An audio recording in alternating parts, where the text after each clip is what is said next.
Supreme কোর্টে SR মামলায় জোর সওয়াল, বিএলওদের ওপর চাপ দেওয়ার প্রসঙ্গে সওয়াল সুপ্রিম কোর্টে, সওয়াল কমিশনের আইনজীবীর। বিএলএদের আত্মহত্যার প্রসঙ্গ টানেন প্রশান্ত ভূষণ।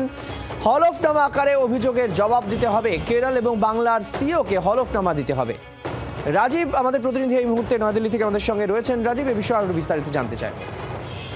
সৈকত, দেখো, এসআইআর মামলায় রাজনৈতিক দলগুলির যে বিএলওদের ওপর চাপ দেওয়ার অভিযোগ আমরা দেখছি, অভিযোগ উঠছে, সেই বিষয়টি এবার সুপ্রিম কোর্টে উঠল। আজকে তামিলনাড়ু, কেরল এবং পশ্চিমবঙ্গ সহ সব রাজ্যের এসআইআর নিয়ে মামলার শুনানি ছিল এবং সেখানেই বিএলওদের ওপর রাজনৈতিক দলগুলি চাপ দিচ্ছে এরকম অভিযোগ করেন নির্বাচন কমিশনের আইনজীবী রাকেশ দ্বিবেদী।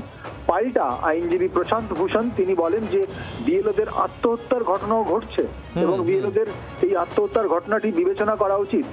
এদিন চিফ জাস্টিস অফ ইন্ডিয়া অর্থাৎ প্রধান বিচারপতি রাজ্যগুলির তরফে ওঠা প্রশ্ন নিয়ে জাতীয় নির্বাচন কমিশনকে হলফনামা দেওয়ার নির্দেশ দিয়েছেন। এবং তোমাকে জানিয়ে রাখি যে কেরল এবং পশ্চিমবঙ্গের যে মুখ্য নির্বাচনী আধিকারিক রয়েছেন তাদেরও হলফনামা দিতে বলা হয়েছে। 1 ডিসেম্বরের মধ্যে হলফনামা দিতে হবে। তামিলনাড়ু, বাংলা এবং কেরলের মামলার শুনানি রয়েছে 9 ডিসেম্বর। ধন্যবাদ রাজীব।